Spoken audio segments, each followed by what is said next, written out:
நெய்வேலி சட்டமன்ற தொகுதி திமுக வேட்பாளராக போட்டியிடும் சபா ராஜேந்திரன் பல்வேறு பகுதிகளில் தீவிர வாக்கு சேகரிப்பில் ஈடுபட்டார். சொரத்தூர், வல்லம், முத்தாண்டிக்குப்பம் உள்ளிட்ட பகுதிகளில் பொதுமக்களை சந்தித்து ஆதரவு கோரிய திமுக வேட்பாளர் சபா ராஜேந்திரனுக்கு மலர் தூவி உற்சாக வரவேற்பு அளிக்கப்பட்டது. பிரச்சாரத்தின் போது தொகுதி மறுவரையறை மசோதா தோல்வியடைந்ததை முன்னிட்டு வல்லம் கிராமத்தில் பொதுமக்களுக்கு இனிப்புகளை வழங்கினார். மேலும் அந்த மசோதா நடைமுறைக்கு வந்திருந்தால் தமிழகத்தில் ஏற்பட்டிருக்கும் பாதிப்புகள் குறித்து மக்களிடம் எடுத்துக் கூறினார். வேட்பாளர் சபா ராஜேந்திரனுடன் கூட்டணி கட்சி நிர்வாகிகள் மற்றும் தொண்டர்கள் கலந்து கொண்டு வாக்கு சேகரிப்பில் ஈடுபட்டனர்.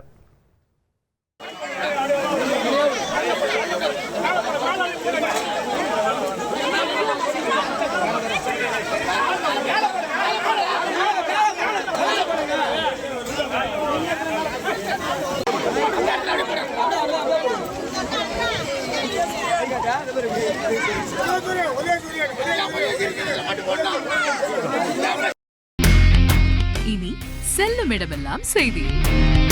தந்தி டிவியின் வாட்ஸ்அப் சேனலை ஃபாலோ பண்ணினா செல்லருக்கும் இடமெல்லாம் செய்தி.